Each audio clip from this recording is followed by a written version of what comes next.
This is Matt. Matt's just a regular guy who realized one day that he really enjoyed making widgets. So he started making them. He started making a bunch of them. And after a while, he realized, hey, I'm pretty good at making these widgets. Why don't I start becoming a widget maker? In fact, he even took this one step further and thought, hey, if I'm making widgets, why don't I try to earn a living from being a widget maker? He decided to set up a business called Widgets R Us. Of course, this means that now he needs to deal with sales. So he starts doing that, and after a while he realizes he needs to deal with marketing, which is tied into sales but a bit different. Obviously he has a business, so he had to incorporate, so he handled that part as well.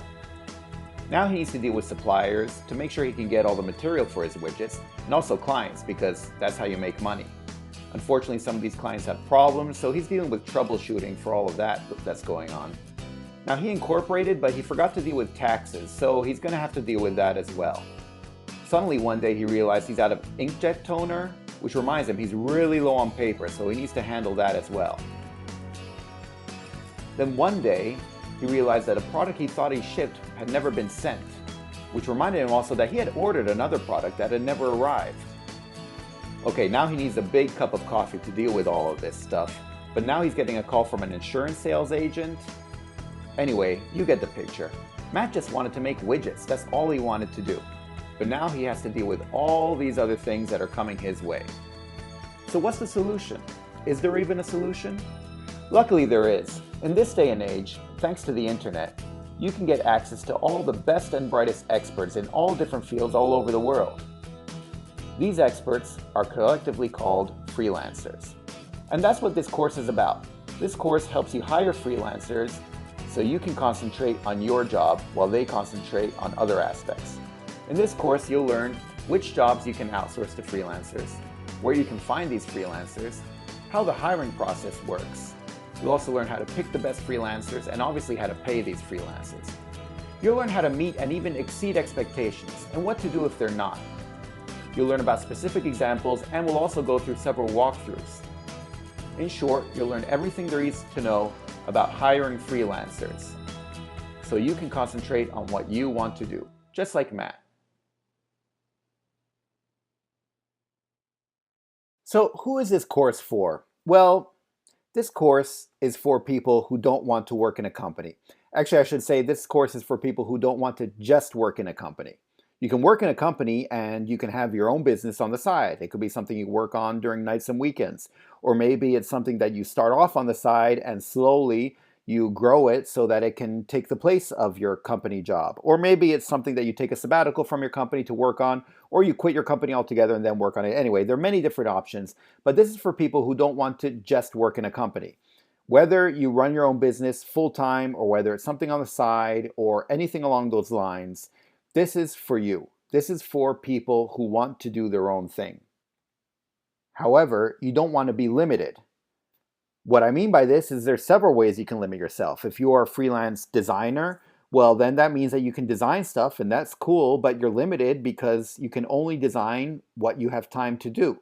You need to talk to clients, you need to take requests, you need to deal with the payments, you need to deal with the billing, you need to deal with the marketing, you need to deal with buying new staplers, with the printer that doesn't work and it needs to be repaired, you need to deal with all that stuff, plus the designing and what you do. And so that's your limit. You only have so many hours per day, and so that can limit what you can do. On the other hand, then maybe you decide, hey, if I hire some people, then actually I can get a lot more done. You hire someone to deal with all the admin stuff. So you hire an administrative assistant who deals with all the printer not working and buying the new staplers and stuff like that. And then maybe you hire someone else for marketing, and maybe you hire someone else for sales, so you don't have to deal with any of that stuff, and you can just concentrate on what you do. But before you know it, suddenly you have a bunch of employees and you have an office, which means you have to deal with their salaries, you have overhead, you have office politics, and suddenly you find yourself working in a company, which is what you wanted to avoid in the first place. So how do you avoid these types of limitations? Well, an option for this would be to hire freelancers. In this sense, you're not limited in what you do. You can have other people helping you out with sales and marketing and whatever it might be, but at the same time, you don't have to deal with working in a company itself. Now, I'm sure you've all heard freelance horror stories. I certainly have. In fact, I've gone through a couple, and I'll get to those later. But for now, I want to say that pretty much 100% of the time that you've had a problem with a freelancer, it's been your fault.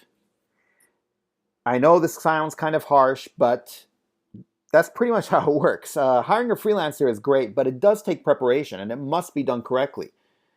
Okay, there are exceptions, but freelancers are also a lot easier to fire than employees are. So there's no real reason to let a freelancer affect your business negatively. If you do a good job hiring the freelancer, do a good job keeping track of what the freelancer is doing, and then if the freelancer doesn't perform, you're able to get rid of the freelancer and get a new freelancer, well, then you're able to run your business. And you shouldn't have to deal with having a bad freelancer ruin your business or ruin what you're trying to do, which unfortunately happens all too often. So, what are the benefits of freelancers? First of all, an obvious one is that there's no overhead, there are no set salaries. This means when you hire an employee, you have to deal with a yearly salary, at least 6 months, let's say. You have to deal with health insurance and benefits along those lines. You also have to deal with overhead, meaning you have to get an office. You have to pay for the electricity for that office, for however many employees you have. And you need to get them, I don't know, a computer, maybe a cell phone, maybe a company car even, or stuff like that. So you have a lot of overhead and you have the set salaries for whatever employees you have, maybe for marketing, another website person, another human resource person, whatever it might be, admin assistant. All of these are set salaries, which even if the company's not making any money and you're not getting any business in, you still have to pay these salaries. But with a freelancer, obviously you don't have to worry about any of that. Another benefit is that you get talent from all over the world. If you hire employees, you have to hire people who basically live in your metro area. You need people who can commute to your office physically, which means you can only hire people who are physically close to you. Now, this is a pretty limiting thing if you want to get very talented people. It's very rare that you can convince people to move across the country, let alone from another country, over to your place because they're the best talent, and that'll cost you a lot more money. But with freelancers, you can get talent from all over the world, which means you can hire some of the most talented people and some of the best people no matter where they are in the world and not worry about it because you're talking about them via email, via the computer, via the internet, by phone, whatever it might be, and they don't need to physically be close to you. And as I mentioned before, let's just say it, you can fire them if you have to. If they're not doing a good job, if they're not performing, if they're not delivering as they need to, well, you can just decide to work with someone else instead. However, with an employee, this isn't necessarily the case. And with an employee, you have a set contract with a set number of months. And if the employee stops performing, obviously you can fire an employee who stops performing, but it's a lot harder, a lot more difficult. You have to jump through a lot more hoops. And you probably will owe that employee some pay for another month or something along those lines, even if they get fired. Now, while I was saying this, I'm sure you were thinking of some of the disadvantages of hiring freelancers. So, let's cover them. First of all, you don't have direct supervision over them. Obviously, if you're hiring someone over the internet or over the phone and they're clear across the world, then you don't have direct supervision over them. And so how can you make sure that they're doing what they're supposed to be doing? How can you make sure that they're not slacking off? How can you make sure that they're actually serious people? We'll cover all this. But it's necessary to point out that this is a big disadvantage of hiring freelancers. Another disadvantage is that they might do crappy work and you can't control that. Maybe they do one job well and so you're very happy with them, you hire them again, but then they do crappy work later.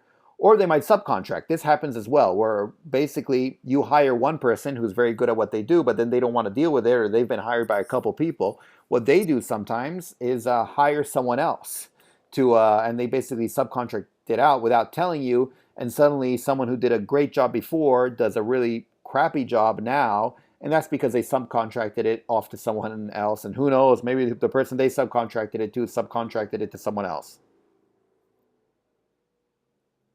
Another thing that can happen is they might disappear altogether. Maybe they don't want to deal with you anymore and they can't be bothered. And so they just don't respond to your email. And if you're using email to communicate with someone, and they don't respond to your email, well, that's pretty much it. And they've disappeared and you're stuck without a product and maybe you already paid someone initially or a milestone and so you can't get in touch with the freelancer, you can't get the job done, and yeah, that can happen. And unfortunately, working with freelancers, stuff like that can happen. So we're going to address all this and how to deal with it, but it's important to mention it early on. Now, at which point should you be hiring freelancers? At what point should you look for freelancers? What should you be hiring these freelancers for? Now, this is a very important point, so let's go through it. The first thing you need to do is to find out what you are good at. What are you good at? Is your time better spent doing stuff that you're good at, or is it better spent doing stuff you're not good at? Now, what I mean by this is maybe you are a freelance researcher and you are very good at market research and at researching various markets and whatever they need to do, but you also need a website. You need a website to show what you're good at, and but you don't want to pay someone to do that website. You have all these places that advertise, where you can design your own website for free or something along those lines, and so you decide to do it yourself. Now, you might think this is a good idea, because you're saving money and you're not hiring someone else to work on a website. And since you're bootstrapping and you're an entrepreneur, it's much better to do the website yourself, do the work yourself, and not hire someone else. Because let's face it, the other alternative might be to hire a website person, but then you're stuck with that person because you hired them, but they'll make the website after that. They can handle any website back-end issues that there might be, updates or troubleshooting for any bugs. But otherwise, they're kind of just sitting around there not doing much, and they're on salary. Neither one of these options is really optimal. And in fact, let me go through why they're not optimal, why especially the first one is not optimal. Let's say you decide to work on a website yourself. Well, your main job is not designing websites. Your main job is researching in this scenario. You're a freelance researcher. Let's say that you earn an average of $50 an hour doing what you do as a researcher. Maybe it takes you about a month to make this website, from designing it, figuring out how do you want to do it, to buying the domain, to getting the hosting, to setting up the whole website, stuff like that, and to make it work. It'll take you about a month. Well, guess what? That month, you're going to end up doing a lot less work than you would have, a lot less of your research work, because all your time will be taken up making this website. So let's say if $50 an hour, now you're spending about half of your time working on this, that'll be about $25 an hour instead of $50 an hour. Counting 8-hour days, that's about $4,000 per month in lost earnings. $4,000 a month in lost earnings because you decided to work on the website yourself rather than hire someone else. Of course, if you hire someone else, let's say you hire a freelancer who's able to make the website for, I don't know, $1,000. So you're thinking, oh, I need to spend $1,000. But you spend $1,000 for someone to make the website. And let's say it does take some of your time. Let's say it takes even a week of your time to work on this. And because you need to go back and forth, you need to prepare the website, kind of figure out what you want in your head, and you need to explain it to this freelancer and go back and forth with the emails and make sure that everything's working well. And this could take a week of your time. But instead of a month, where you lost $4,000, it takes a week. So let's say you lost $1,000. You have $1,000 in lost earnings, $1,000 that you paid for the freelancer, that's $2,000. It's still only half of what you would have spent if you made the website yourself.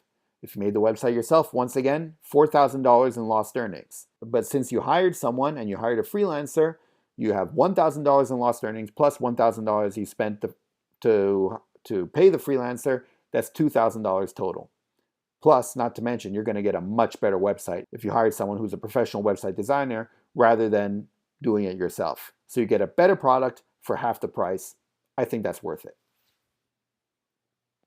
Anyway, so once you find out what you're good at, and usually this is pretty self-explanatory. Once again, what you're good at is what you started off doing. Being a researcher, being a designer, being a translator, whatever it might be, that's usually what you're good at. Once you find out what you're good at, well then at that point, you hire freelancers for the rest. Everyone should be working on what they're the best at, what they're good at. And then they get the best job. And as you saw in the last example, it actually ends up saving you money. So this section is what I like to call the pre-game, and this is what you should do before hiring any freelancers. Now the first thing is maybe you should ask yourself what type of freelancers you should be looking for. Now this might be obvious, like say you do need a website and you need one right away, or there's something that you absolutely need, then that's obviously who you're going to hire the freelancer for. But maybe you know that you need to build up a business and you know that it's not working out the way you want, either because you can't handle everything yourself or because you'd like to have it grow when you know that just doing it yourself won't be efficient at all, or whatever it might be. So maybe you're wondering where to start. in all this? You know that you're going to hire freelancers at some point, but what type of freelancer should you be starting off with? So the best way to go about this is actually to create an organizational chart. Now this might seem a bit weird or odd or daunting or like a whole lot of work or like class, but you need to ask yourself what types of freelancers you're looking for. Are you looking for someone to make your website? Are you looking for someone in research, in translation, someone to deal with email responses, someone in project management, someone who's an admin assistant, etc., etc., etc.? And the best way to do this is to do it as a professional would do it. So see your business, whatever you're doing, see it as a Fortune 500 company, as a real company, and create your own organizational chart. An organizational chart is something that looks more or less like this, right? So you have the CEO, and then you have VP, say, development, operations, VP sales, and then you have the people under them. I mean, this is just a random example. And so you're going to be filling out a chart like this. And at the beginning, when you make these positions, say, again, all these, the PM, the overall manager, marketer, sales, designer, web person, accountant, whatever it might be, you're going to have to deal with not only the positions, but how many of each. And this is for your business at an optimal level, at the way you'd like your business to be running. This is what you need to think of it as a real business, what positions are needed and how many people will be needed in each position. Obviously, when you're first starting out, you're the only person. So your name is probably next to all of these positions. You're the CEO, you're the VP development, you're the manager, you're the head of marketing, head of sales, whatever it might be. It's all you. Also, you're going to have someone to manage a whole lot of people. And we can get into this a bit later on, in fact, where we talk about how to manage all of your freelancers. But you might assume that the person handling all the freelancers and all the people working on it is going to be you, but this is not necessarily the case. You can in fact have someone, a freelancer, whose only job is to manage all the freelancers. Once again, we'll get to it later, but it's good to keep all of this in mind when you're looking at your organizational chart and how you want it done. Think of it as a real company, as an established company, because you want to be an established business. And so that's how you should be seeing your company. So what type of freelancer should you hire first? Now, here the temptation might be to find out what you're the worst at and then hire a freelancer for that. If you are a researcher and you're kind of an okay designer, but you're really bad at sales, you're terrible at sales, you're like, okay, I know I need to hire a freelancer for sales, so let's do that right away. The problem with this is you don't know anything about sales. You don't know how it works. I mean, do you need someone who does phone sales or email sales or lead generation, or do you need research first? Do you need sales and marketing at the same time? Maybe you have no idea. And on top of all that, you're also hiring a freelancer for the first time. And this is a recipe for disaster. But let's go back and let's say you are this researcher and you're good at research itself. But you're also, and because that's your main business, but you're also quite good at design. Maybe you've done design before, you've designed a couple websites, you used to do it in college, so you kind of know how designing a website works. You know about WordPress, about Squarespace, about coding in general, about hosting, about domain names, etc., etc. You know, you can kind of speak the language there. So if that's the case, then maybe you should be hiring a freelancer to do this website first. In other words, you need to find what you are second best at. Now, if you're a researcher and you are second best at designing, then you should hire a freelancer to design your website or whatever it might be that needs to be designed. Now, you could say, well, I could hire a freelancer to do what I'm best at. And this could be the case. If you're a freelance researcher, or if you're a researcher and you need to hire someone who's another researcher because you're expanding, then great. Then your life is even easier. But chances are your first hire is going to be for something that you don't know how to do. And so in this case, you ideally, if you can afford it, you should find out what you're second best at and hire a freelancer for that. Since it's a field that you're familiar with, you can concentrate solely on the hiring because that is daunting enough and you're going to have enough problems just with hiring someone new. And at least you don't have to worry about the field and the industry in general and how to communicate with whoever you're hiring. Now you know where to look for these freelancers and where to find them. So in this lecture, we're going to talk about how to actually go about hiring them. Now, first of all, you need to write down what type of job you're looking for. You need to post the details of the job you want. And just to specify, because I've gone through this quite a number of times, the easiest way to go about this is to write it off the top of your head first. If you need web research done, say I need web research for this and that, or if I need a logo for my shipping company, right? Just write it out off the top of your head first. And then check posts from the past, check past jobs and past, whatever website you're using, or even just using a Google search. Find people looking for the same thing in the past to compare what you wrote and what they wrote. So that way you can see if you missed anything, if you should add anything, maybe take something out. Remember to include a deadline. You want to specify if you need that logo by next week or next month, or if there's more or less time, etc. Also, you should specify if this job is going to be continuous. Like if you hire someone to write out some text, is it something that's just a one-time thing, or are you going to continuously need them to keep writing out text every month, every week, or every quarter, or something along those lines? Will it have a definite ending or not? Maybe you're not even sure yet, but at least keep this in mind.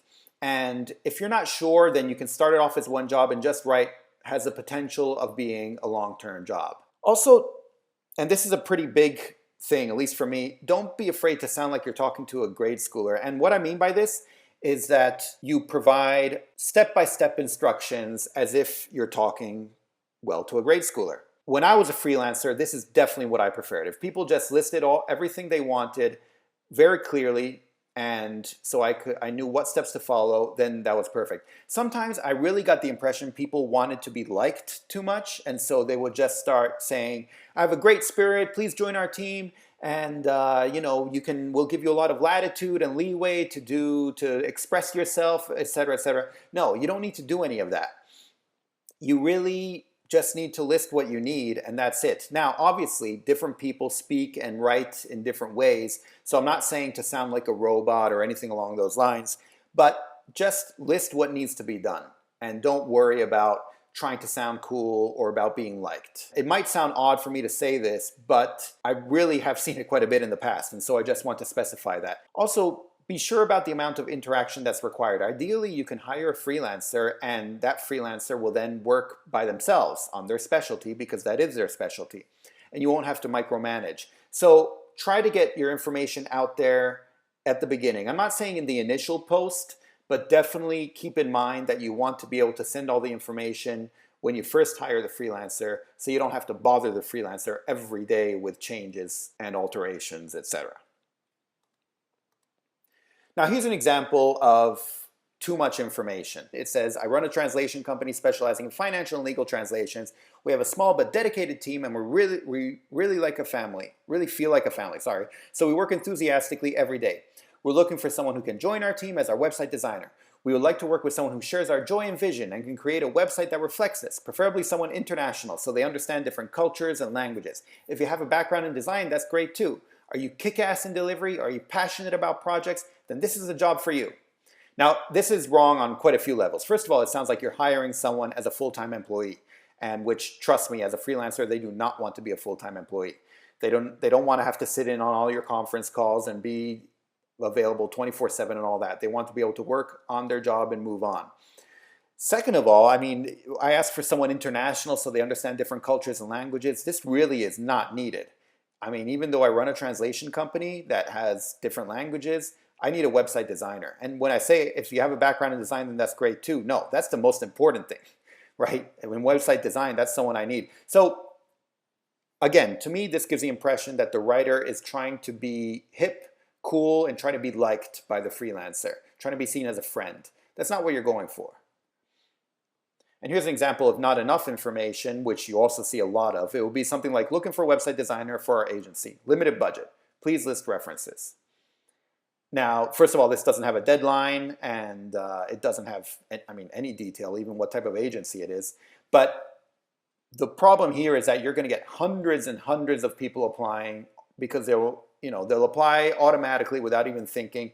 And it's going to be such a headache to try to whittle down, and you're going to have to ask them tons of questions, etc. So you want to spell out what's needed at the beginning.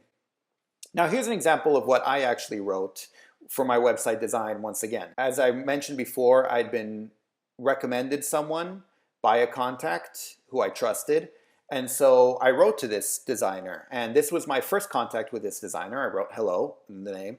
How are you? I received your email address from so-and-so who recommended you as a good web designer. He helped me with my own website, which now I'm moving to this other place. Then I say, in the process, I'd like to bring the website a bit more up to date. This would involve simplifying it, having fewer pages, and then using a new theme. Right now I'm thinking something along the lines of, and the theme. Now I know what a theme is, again, because I worked on blogs and I remember working with the old website designer, so I know that's something that she would understand as a designer.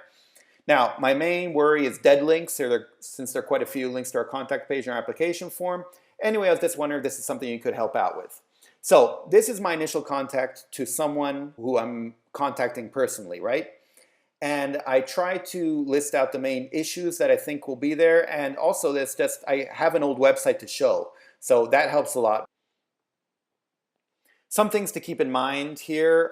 First of all, as I mentioned, but I'll mention again because it's important, spelling things out is not bad. Don't feel the need to sound cool and hip, again, to show your team spirit. Whatever team you have, whatever team spirit you have, it'll come across naturally. Also, once you're done, check your post, obviously for spelling errors or anything like that, but more specifically for industry terms, acronyms or certain types of industry slang you use. You should spell these out because they are not always obvious, even if you think they are. Too much information is better than not enough. And so if you're unsure about being redundant about something, feel free to just list it. Once again, just list the information to make sure you have everything.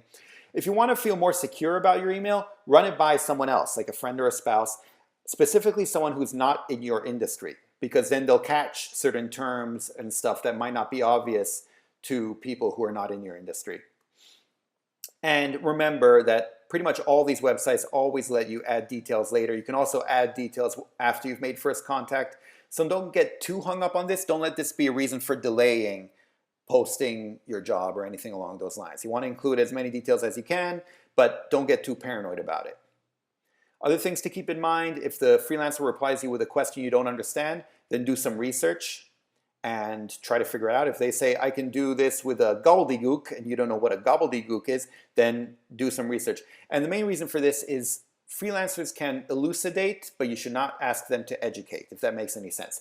They can clear up what they're doing or how they go about it, but they should not be the ones educating you as to what needs to be done. This is dangerous on quite a few levels, but mainly because they could lead you into the direction they want and they like. And you definitely don't want that. You need to be the one in control, and you need to show that you're in control. So they can explain certain terms or certain specific items, but they should not have to educate something broad or general. Also, and this is a pretty good tactic, is to ask the freelancer to reply to a question right away. Maybe in your initial post, you can say something like, feel free to list your favorite color for a logo of this type. Or what I see also is people say, in your subject line, write your logo freelancer in all caps or something like that, right? It's very simple, but it shows that they read the post and that they can follow instructions. You'd be surprised how many people this can whittle away, just because so many people just reply in automatic. They have a standard template that they send off to everyone, and they don't even read what you're looking for. So always feel free to ask a simple question that anyone can answer, 2 + 2, something along those lines, but to make sure that they are paying attention. In this lesson, we're going to learn how to pick the best freelancer for the job. So the first step you should do when you hire a new freelancer is to check their references or their referrals. No matter which website you use, there should be a list of referrals or references, ratings from the past that you can check. And if there isn't, you can always ask them for something. You should also check their past jobs or their portfolio. And once again, usually the websites have them, or else you can ask them for a portfolio of everything they've worked on, or else about past jobs. And to give you an example of past jobs, the freelancers, they know they need these to get future jobs. And so they'll have something ready. So feel free to ask if you don't see it displayed there on their profile, and they should be able to provide you with something. Also, feel free to ask questions in general. So if you're unclear on certain issues, then feel free to ask. Once again, as I mentioned before, they can elucidate but not educate. So they can fill in the gaps and they can explain certain details, but they're not supposed to be the ones telling you what needs to be done and how and why and everything, because then they can lead you in their own way. You're the project manager, you should be managing, you should be leading. But you can have them, as experts in what they do, explain certain details to you. In fact, even if you're clear about everything, you should feel free to ask them anyway. If you want to get a feel for them and see how quick and precise they are responding, how willing they are to respond, then feel free to ask them something you already know the answer to, so you get an idea.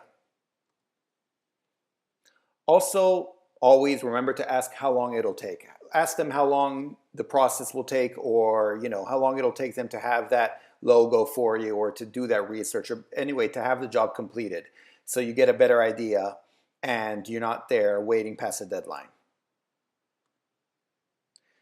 Ideally, only at this point will you look at price. So only after you've cross-checked all these other factors and you've deleted, eliminated anyone who doesn't work for you. And then at this point, you can look at price and you can see, okay, this price is better than that. This price is too high. Maybe your price is even too low, because you say, well, if I'm only paying $5 for this, something must be off, because that doesn't seem right. So definitely look at the price and consider and ask about it, but only after all the other factors.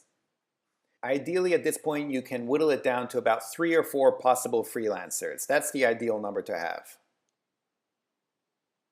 So what you do now is you email these 3 or 4 freelancers, and you send them an email basically asking them how they're going to go about the job. Now, what this does is it forces them to repeat the job back to you, and it forces them to show that they've understood the job. Since they have to repeat what needs to be done in their own words, you should also ask them if they have any recommendations or suggestions, because you never know, and so why not? And this, again, gives you a good idea as to what type of freelancers they are. And after this, after you've sent them an email asking some questions, you can make your choice based on the responses. But do it based on the speed at which they respond, like if they reply right away or if it takes them a week to reply, that can show you something and make a difference. Also, the accuracy. Ideally, they've addressed your concerns and not just talked about something else. And obviously, your general intuition, your general feel about them, how you feel they are as freelancers. But maybe you've done all that and you're still not sure. Maybe you're hiring someone to do your new logo, but you're really not a design person. So what do you know if it looks better this way or that, or puffy or sleek or something, and you don't know if you should hire the freelancer who specializes in this or that or the other. So if you're not sure, even after all this, then what you can do is, well, acknowledge the fact that, first of all, you don't trust your own judgment here. So what you want to do is use someone else's judgment, right? And the person whose judgment you do trust should be someone who either is in the field. So if you're hiring a designer, it's a designer, or someone who's hired someone like that in the past, or who's dealt with designers, or who deals with design in general. I'm assuming among all your friends and relatives and connections, you're going to know someone who does deal with design every now and then.